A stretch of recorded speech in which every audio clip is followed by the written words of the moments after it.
আমরা গত জুমায় কারবালার প্রথম অংশ আলোচনা করেছিলাম। ইনশাআল্লাহ আজকের জুমাতে কারবালার বাকি অংশ আপনাদের সামনে সংক্ষিপ্তভাবে মূল কথাগুলো দলিল ভিত্তিক তুলে ধরার চেষ্টা করব। ওমা তাওফীকি ইল্লা বিল্লাহ।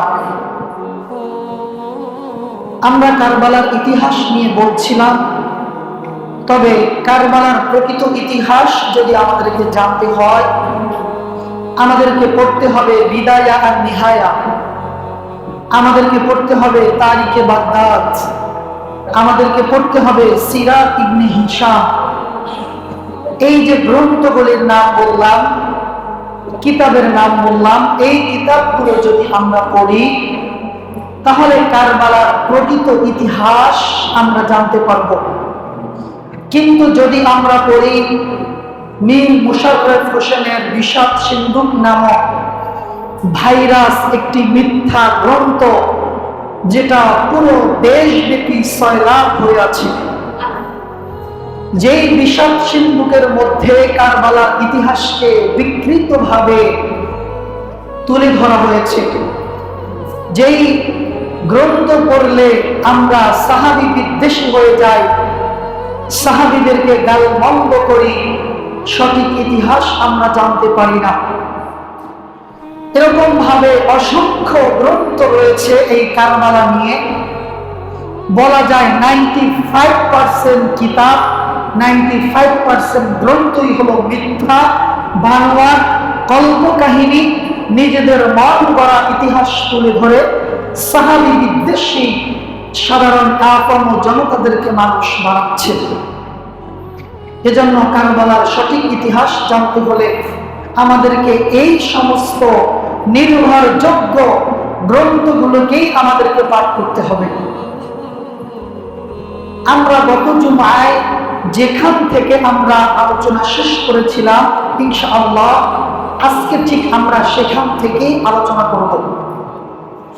গত জুমায় আমাদের আলোচনা শেষ হয়েছিল হযরত আলী রাদিয়াল্লাহু তাআলা আনহু এবং হযরত মুআবিয়া রাদিয়াল্লাহু তাআলা আনহুর সাথে একটা ব্যাপার নিয়ে যে দ্বিমত হয়েছিল, ওসমান রাদিয়াল্লাহু তাআলা আনহুর হত্যা নিয়ে দ্বিমত।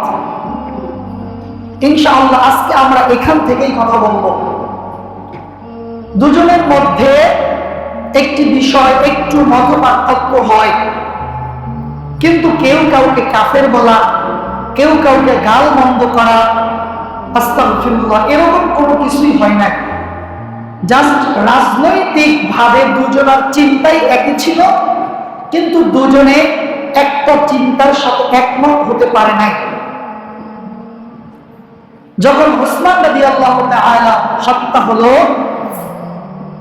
এরপরে যখন রাষ্ট্রের মধ্যে বিশৃঙ্খলা দেখা দিচ্ছিল, ঠিক সেই মুহূর্তে মা আয়েশা রাদিয়াল্লাহু তাআলা আনহা তিনি এসেছিলেন মক্কায় হজ করার জন্য, উমরা করার জন্য।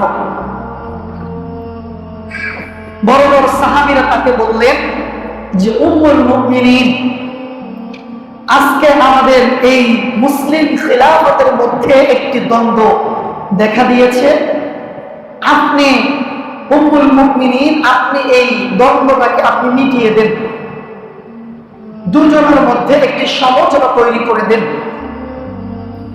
উম্মুল মুমিনিন মা আয়েশা রাদিয়াল্লাহু তাআলা আনহা তিনি উমরা করতে এসে অনেক লোকদেরকে বোঝানোর চেষ্টা করলেন যে মুসলিম খিলাফতের মধ্যে নিজেদের মধ্যে দ্বন্দ্ব না করে এটি স্বাভাবিক হওয়া দরকার। কিন্তু দেখলেন যে না, কোনোভাবেই এটি মেটানো সম্ভব না। ওই যে কুচক্রী মহল, শিয়া, মুতাজিলা, ইহুদি, অগ্নি পূজকের দলেরা, তারা মক্কায় তারা এটা প্রচার করেছে যে মা আয়েশা এসেছে আলীর বিরুদ্ধে যুদ্ধ করার জন্য। আলী রাদিয়াল্লাহু তাআলা আনহু যখন এই খবর পেলেন, তার সেনা সৈন্য নিয়ে মা আয়েশার কাছে ছুটে চলে গেলেন। যাওয়ার পরে মা আয়েশা দেখলেন যে তিনি এসেছেন উমরা করার জন্য, তিনি এই সমস্ত যুদ্ধ বিগ্রহের ব্যাপারে কিছুই তিনি জানেন না এবং করতেও আসেন না।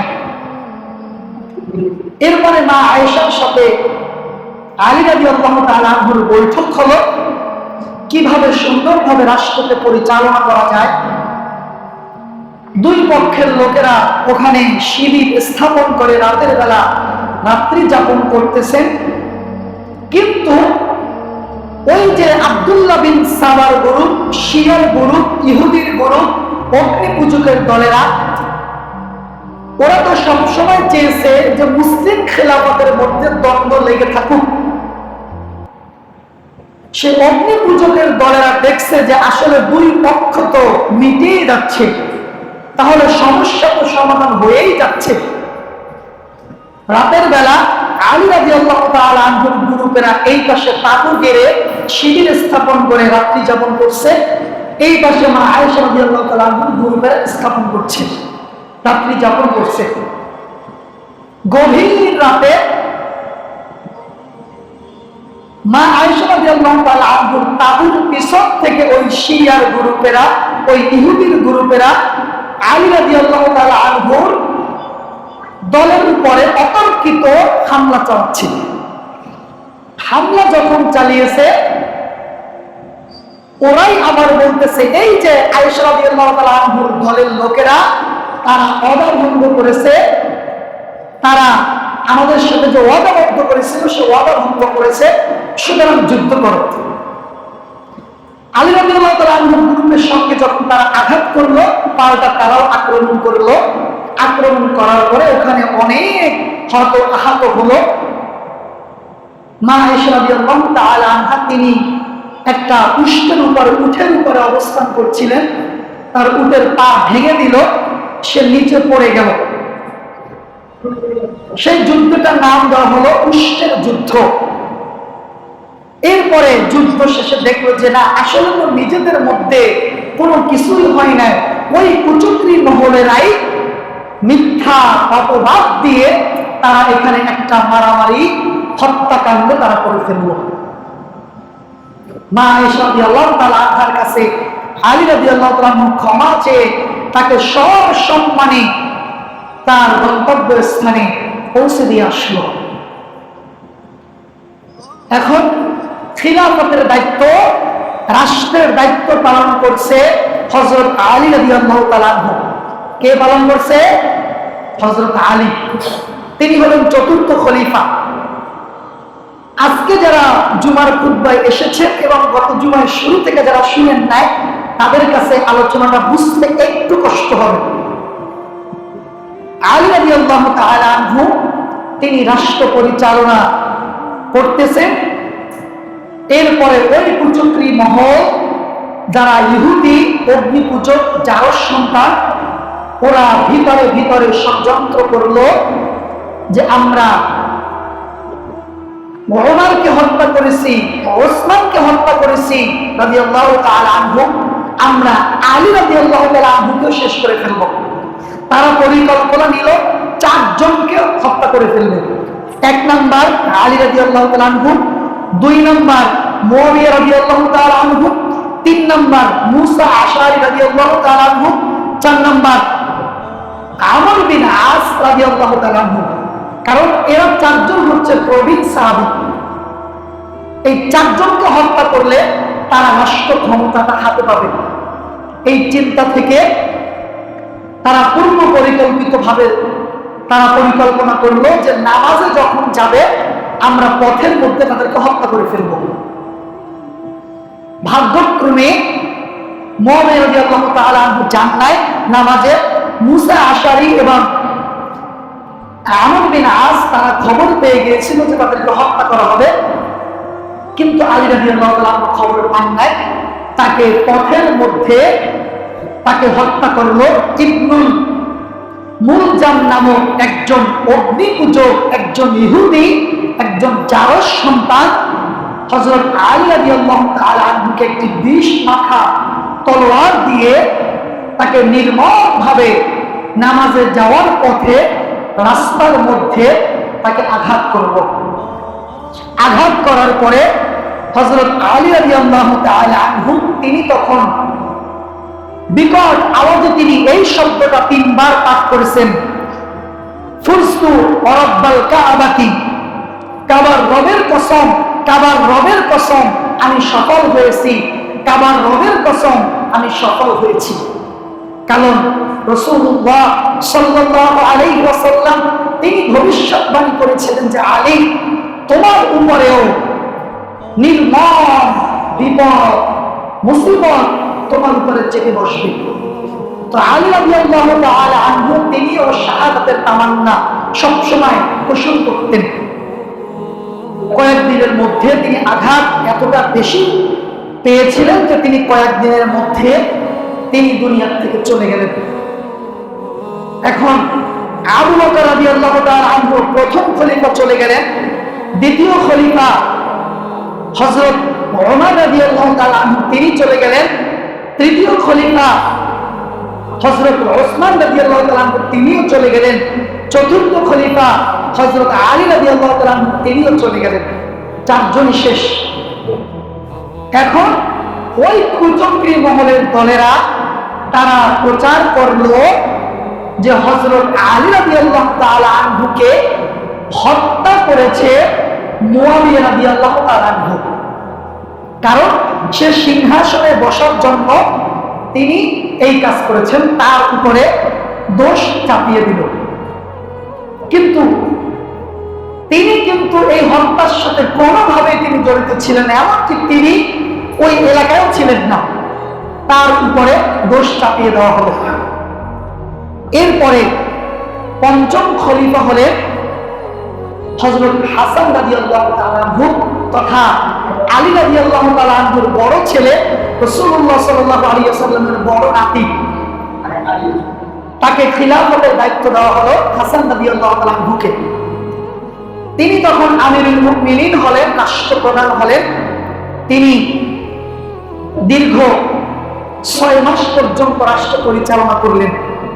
করার পরে তিনি দেখলেন যে রাষ্ট্রের মধ্যে এতটা বিশৃঙ্খলা, এতটা অরাজকতা হচ্ছে, এটা আমার পক্ষে চালানো সম্ভব না। তিনি তার ছোট ভাই হোসাইন রাদিয়াল্লাহু তাআলা আনহুকে সাথে নিয়ে 2 ভাই চলে গেলেন চাচার কাছে। চাচা মানে মুয়াবিয়া রাদিয়াল্লাহু তাআলা আনহুর কাছে চলে গেলেন। যাওয়ার পরে তখন রাজধানী ছিল কুফায়, এবং এই রাজধানীটা হযরত আলী রাদিয়াল্লাহু তাআলা আনহুর জমানায় তিনি এটা করেছিলেন। যদিও বড় বড় সাহাবীরা নিষেধ করেছিলেন যে না, রাজধানীটা আপনি মক্কা অথবা মদিনায় রাখেন, আপনি কুফায় নিয়েন না। তিনি শুনেন নাই, তার মাথায় যেটা ধরেছেন তিনি সেটা করেছেন।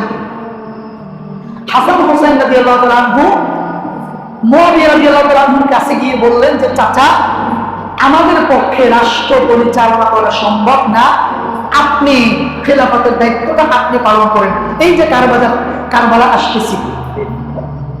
মুয়াবিয়া রাদিয়াল্লাহু তাআলা আনহুর হাতে যখন রাষ্ট্র ক্ষমতা দিলেন, তিনি রাষ্ট্র একবারে কঠোর হস্তে, যেমন কুকুর ঠিক তেমন মুগুর দিয়ে তাদেরকে এমন ভাবে কঠোর ভাবে এই কাফের, মুশরিক, ফাসিক, ফুজ্জার, অগ্নিপূজক, ইহুদি, নাসারা, এই শিয়া গ্রুপদেরকে মুয়াবিয়া রাদিয়াল্লাহু তাআলা আনহু এমন ভাবে কঠোর হস্তে তাদেরকে দমন করলেন যে কেউ মাথা চাড়া দিয়ে ওঠার কারো ক্ষমতা নাই। মুয়াবিয়া রাদিয়াল্লাহু তাআলা আনহু দীর্ঘ 20টা বছর পর্যন্ত তিনি রাষ্ট্র পরিচালনা করেছেন। এর ভিতরে আবার হাসান রাদিয়াল্লাহু তাআলা আনহু শহীদ হয়েছেন। তার স্ত্রী তাকে বিষ পান করিয়ে তাকে হত্যা করেছিল। তার স্ত্রীর নাম হচ্ছে সাদা বিনতে আসআস। তার স্ত্রী তাকে বিষ পান করিয়ে হাসান রাদিয়াল্লাহু তাআলা আনহুকে শহীদ করে ফেলেছেন।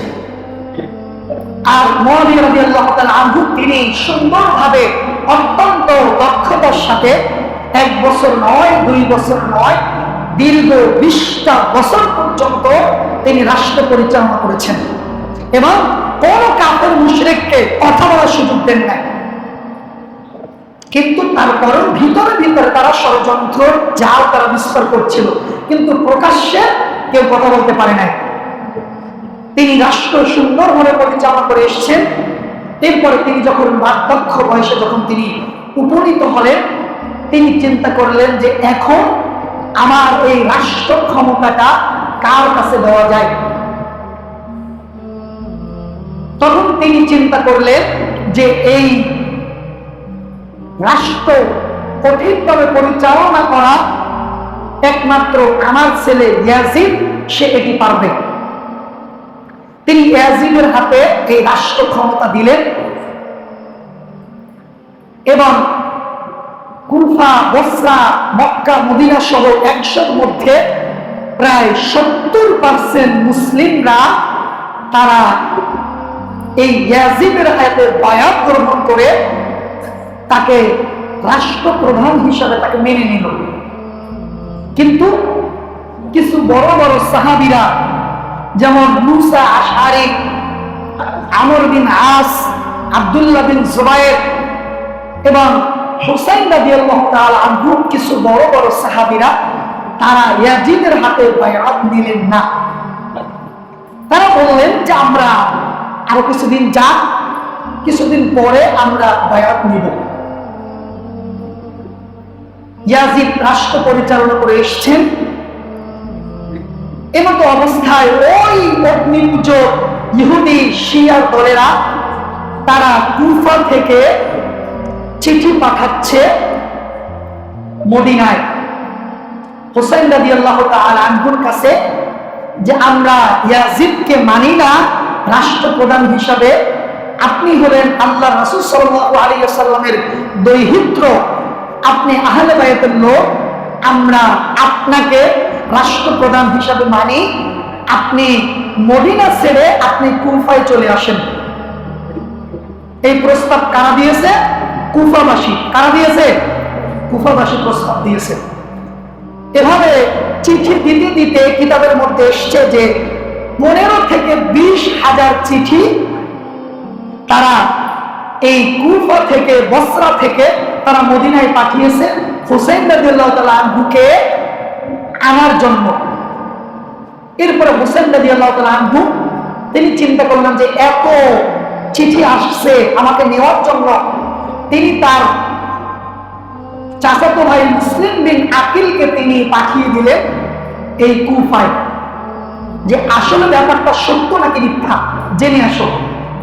মুসলিম বিন আকিল যখন কুফায় এসেছে, ইয়াজিদের এলাকায় যখন এসেছে, আসার পরে সেই কুফা এবং বসরার লোকেরা লোক দেখানো মুসলিম বিন আকিলকে বুঝানোর জন্য তার হাতে হুসাইনের নামে প্রায় 20 থেকে 30,000 লোক হুসাইনের নামের উপরে তারা মুসলিম বিন আকিলের হাতে বায়াত গ্রহণ করেছে।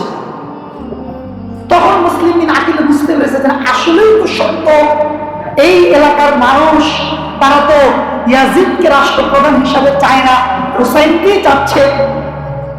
মুসলিম বিন আকিল চিঠি লিখলেন মদিনায় যে ভাই হুসাইন, তুমি এই চলে আসো, তোমাকে মানুষ এত পরিমাণে ভালোবাসে, তোমাকে রাষ্ট্রপ্রধান হিসাবে এই এলাকার মানুষ সবাই চাচ্ছে, তুমি চলে আসো।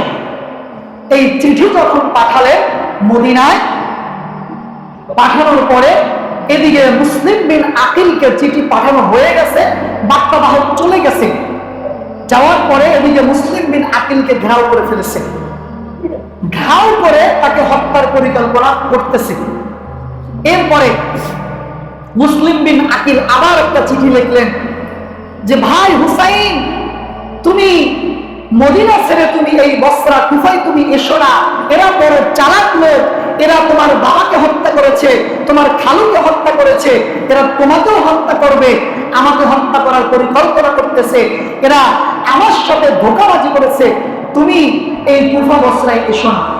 যখন এই বার্তা, এই চিঠি দিয়ে যখন পাঠালেন একজনকে, সেই বার্তা বাহককে পথের মধ্যে সেই অগ্নি পূজকের দলেরা তাকে একবারে গলা কেটে তাকে হত্যা করে ফেললো এবং ওই রাতেই মুসলিম বিন আকিলকেও শেষ করে ফেললো। এখন হুসাইন রাদিয়াল্লাহু তাআলা আনহু তিনি কি বুঝতে পেরেছেন যে কুফা এবং বসরার লোকেরা আমার সাথে বেইমানি করবে, এটা কি তিনি জানতে পারছেন?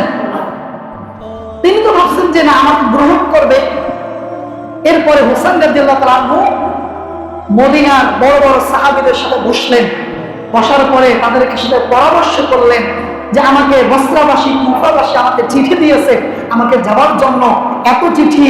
এরপরে মুসলিম বিন আকিলকে পাঠিয়েছি, সেও ভালো সংবাদ দিয়েছে, এখন আমি কি করব? তখন বড় বড় সাহাবীরা বললেন যে না, আমরা হাসানকে হারিয়েছি, আপনার বাবাকে হারিয়েছি, আমরা 4 জন খলিফাকে হারিয়েছি, আমরা আপনাকে হারাতে চাই না। ওরা যতই বলুক আপনাকে যেতে হবে না, আপনি এখান থেকে যান। হোসেন রাদিয়াল্লাহু তাআলা আনহু তিনি কোনোভাবেই তিনি এটা মানতে রাজি না। তিনি বলতেছে আমাকে এত করে যখন চাচ্ছে আমি ওখানে যাব। বড় বড় সাহাবীরা অনেক অনুরোধ করছেন, কিন্তু হোসেন রাদিয়াল্লাহু তাআলা আনহু কোনোভাবেই তিনি তাদের কথায় কর্ণপাত করছেন না, তিনি শুনছেন না। এরপরে তিনি তার ছেলে মেয়ে, তার বংশের লোকদেরকে, আহলে বাইতদেরকে নিয়ে তিনি ছুটছেন কুফার দিকে। তিনি যখন 3 দিনের পথ অতিক্রম করেছেন, আব্দুল্লাহ বিন জুবায়ের তিনি তখন মদিনায় ছিলেন না, তিনি কোথাও সফররত অবস্থায় ছিলেন। তিনি এসে শুনতেছেন যে হোসেন রাদিয়াল্লাহু তাআলা আনহু তার পরিবার শহর সকলকে নিয়ে তিনি কুফার দিকে চলছেন। তিনি এই কথা শুনে এত দ্রুত ঘোড়া নিয়ে 3 দিনের পথ অতিক্রম করে হোসেন রাদিয়াল্লাহু তাআলাকে যে ধরছেন, ধরার পরে বলতেছে ভাই আপনি যাবেন না, আমরা আপনার বাবার মৃত্যুর শোক, আপনার বড় ভাইয়ের মৃত্যুর শোকই আমরা কাটিয়ে উঠতে পারছি না, আপনি যাবেন না। তাকে অনেক অনুরোধ করতেছে যে আপনি যাবেন না, কারণ ওই এলাকার লোক ভালো না, আপনাকে যেতে হবে না। হোসেন রাদিয়াল্লাহু তাআলা তিনি কোনোভাবেই তিনি তার কথাকে কর্ণপাত দিচ্ছেন না, কারণ আল্লাহ চাচ্ছে যে তিনি শহীদ হবে। তো আব্দুল্লাহ বিন জুবাইর রাদিয়াল্লাহু তাআলা আনহু তিনি তাকে শাহাদাতের সুধা পান করিয়ে তার জন্য শাহাদাতের দোয়া কামনা করে তিনি যখন কোনোভাবে তার কথা শুনছেন না, তাকে শাহাদাতের দোয়া করে তিনি ছুটে আসছেন এবং তিনি এসে বলছেন যে আজকে যদি আহলে বাইতের লোক আলী রাদিয়াল্লাহু তাআলা আনহুর ছেলে যদি হোসেন রাদিয়াল্লাহু তাআলা আনহু না হতো, তাহলে আমি তাকে ঘাট ধরে ওখান থেকে আমি মদিনায় নিয়ে আসতাম। এটা হচ্ছে ভালোবাসার শাসন। আপনি ছাদ থেকে একটা বাচ্চা লাফ মেরে পড়ে যাওয়ার চিন্তা করতেছে, এখন তাকে যদি ধাক্কা মেরে উল্টো ছাদের এদিকে ফেলে দেন, সে যদি ব্যথা পায়, এটা কি আপনি উপকার করলেন নাকি ছাদ থেকে নিচে পড়া সেটা থেকে বাঁচার উপকার কোনটা হলো? উল্টো করে তাকে বাঁচিয়ে দেয়, এটা উপকার হলো না। তো আব্দুল্লাহ বিন জুবাইর রাদিয়াল্লাহু তাআলা আনহু তিনি বলছে যে আজকে যদি হোসেন রাদিয়াল্লাহু তাআলা আনহু না হতো, অন্য কেউ হতো, তাহলে আমি তাকে ঘাট ধরে মদিনায় নিয়ে আসতাম। কারণ আমরা তো এটা অনুভব করি কুফা বসরার লোকেরা ভালো না, এরা এর সাথে খারাপ ব্যবহার করবে। এরপরে হোসেন রাদিয়াল্লাহু তাআলা আনহু চলতে চলতে চলতে চলতে, সংক্ষেপে বলবো সময় কম, তিনি চলে গেলেন অনেক দূরে। যেতে যেতে ফুরাত নদীর কিনারে তিনি চলে গেলেন। যাওয়ার পরে লোকদেরকে জিজ্ঞাসা করলেন যে এই জায়গাটার নাম কি? তারা বলল কারম ওয়াবালা। কারম শব্দের অর্থ হলো পরীক্ষা, আর বালা শব্দের অর্থ হলো মুসিবত। সেখান থেকে কারবালা।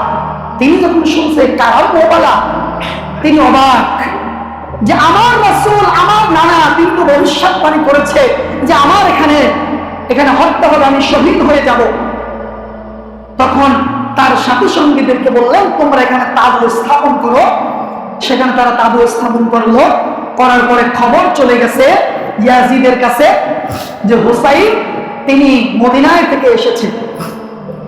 এরপরে ইয়াজিদ বলল, তার সেনাপতিকে বলল, ওবাইদুল্লাহ বিন জিয়াদকে বলল যে তুমি পরিস্থিতি কন্ট্রোল করো। শুধু এইটুকুন বলেছে যে পরিস্থিতি কন্ট্রোল করো, কারণ যেখানে একজন বায়াত হয়ে গেছে, রাষ্ট্রপ্রধান হয়ে গেছে নির্বাচিত, এখন আরেকজন এসছে রাষ্ট্রপ্রধান হওয়ার জন্য, সুতরাং এখানে বিশৃঙ্খলা হবে। তিনি বলছেন পরিস্থিতি কন্ট্রোল করো, শুধু এইটুকুন বলেছেন।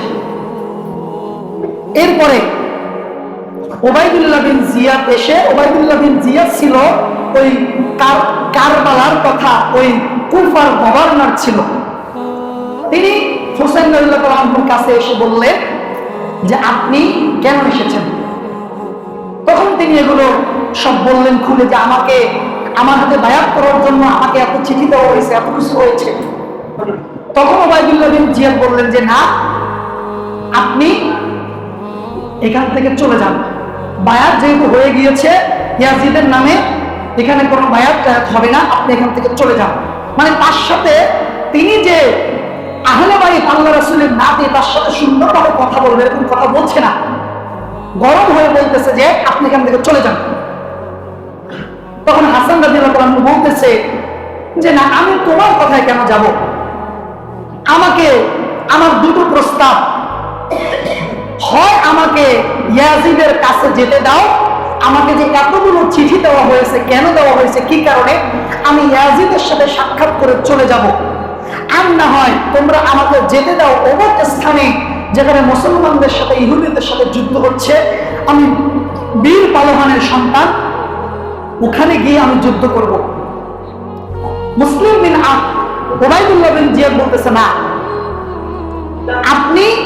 আপনাকে দুটো প্রস্তাব, হয় আপনি এখান থেকে সোজা ব্যাক করে মদিনায় চলে যাবেন, আর না হয় আমাদের সাথে যুদ্ধ করবেন। হুসাইন রাদিয়াল্লাহু আনহু তার ইগনোরে লেগেছে যে না, আমি তোমার কথায় কেন, এত দূর সফর করে আমি এসেছি, আমি ইয়াজিদের সাথে সাক্ষাৎ না করে আমি মদিনায় ফেরত যাব না।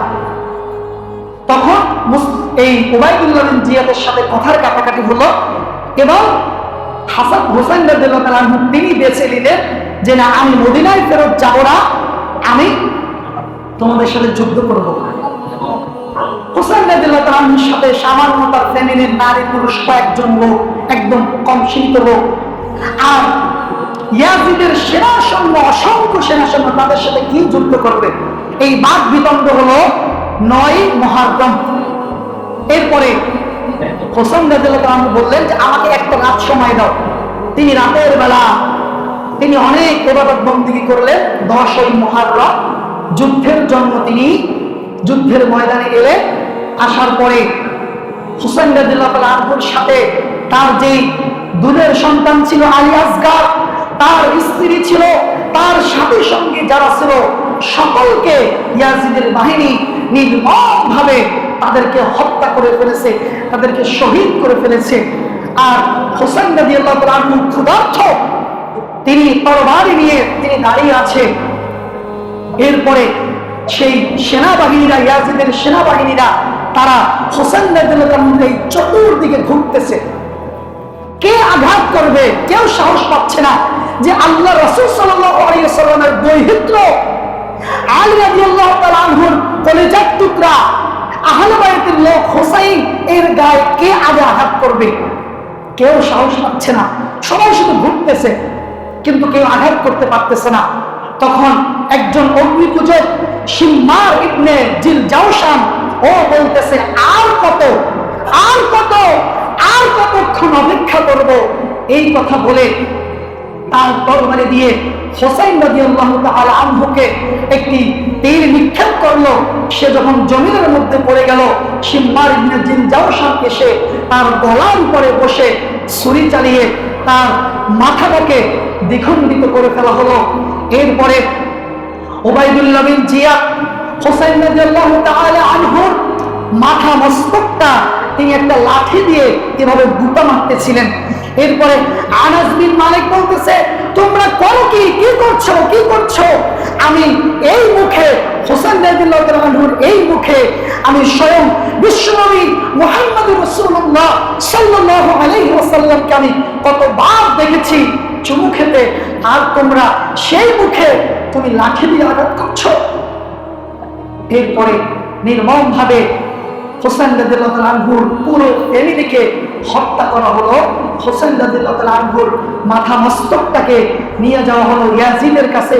ইয়াজিদের কাছে যখন নিয়ে গিয়েছে, ইয়াজিদ সিংহাসন ছেড়ে দাঁড়িয়ে গেছে যে তোমরা করেছো কি? আমি তোমাদেরকে বলেছিলাম পরিস্থিতি কন্ট্রোল করতে। পরিস্থিতি কন্ট্রোল করা মানে কি? হুসাইন রাদিয়াল্লাহু তাআলা আনহুকে শহীদ করা। তিনি অঝর নয়নে তখন কান্না করেছেন যে আমি তো এটা বলি নাই যে তোমরা হুসাইনকে তোমরা হত্যা করো। প্রিয় ভাইরা আমার, এরকম ভাবে নির্মম ভাবে এই কারবালার এই করুণ ইতিহাস এখানেই শেষ হয়ে যায়।